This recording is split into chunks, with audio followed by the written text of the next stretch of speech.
I was covering the front office at an elementary school for early dismissals. Smile, check IDs, hand kids to adults. Simple, safe, that's what I believed. At 2:10, a little girl with a braided ponytail came in with a nurse pass and watery eyes. She didn't speak. She slid a Hello Kitty bandage wrapper across my counter like it was evidence. Inside was a tiny folded square. If a man in a navy uniform asks for me, don't let him take me. He calls me Firefly. Don't say my name. Call my mom, Julie, 555-0149. My stomach dropped. Through the glass doors, I saw him. Navy shirt, shoulder patch, radio on his chest, boots too clean. He stood in the vestibule staring straight at our lobby. The girl stood with her backpack hugged to her chest, eyes fixed on the floor. When the man shifted, she shifted too, like she was tracking him without looking. That's when I realized the note wasn't fear. It was pure rehearsal. The phone rang. A man's voice, confident. I'm here to pick up my daughter. She's sick.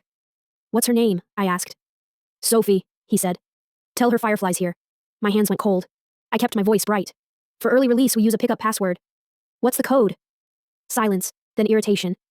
I don't have time for that. I'm in uniform. Send her out. I didn't say the girl's name.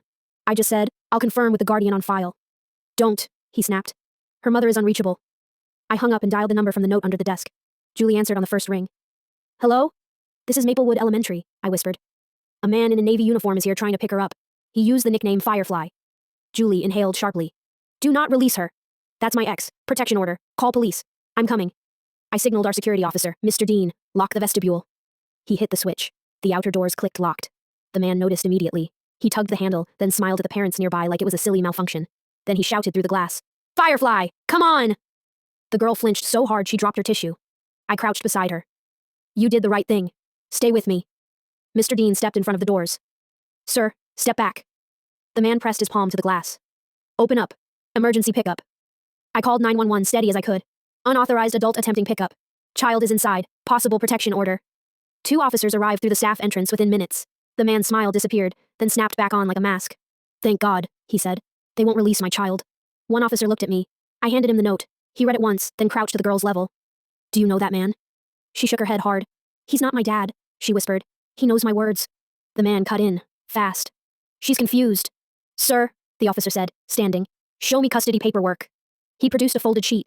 The officer scanned it and frowned. This is a hearing notice, he said. Not a custody order. The second officer spoke into his radio, listened, then nodded. Sir, there's an active protection order. You're violating it by being here. The man stepped backward. This is ridiculous. Turn around, the officer said. He bolted. He made it maybe 6 feet before Mr. Dean and an officer tackled him onto the lobby mat. His radio clattered. When they searched him, the shoulder patch peeled off like Velcro. Fake uniform. The girl whispered, check my backpack. Mr. Dean brought it over. Inside the front pocket, taped under the lining, was an AirTag. Julie arrived shaking and furious, scooped her daughter into her arms, and choked out. We practiced notes. As the officers led him out, I stared at that silly bandage wrapper on my counter. Sometimes the safest voice in a building is a folded piece of paper.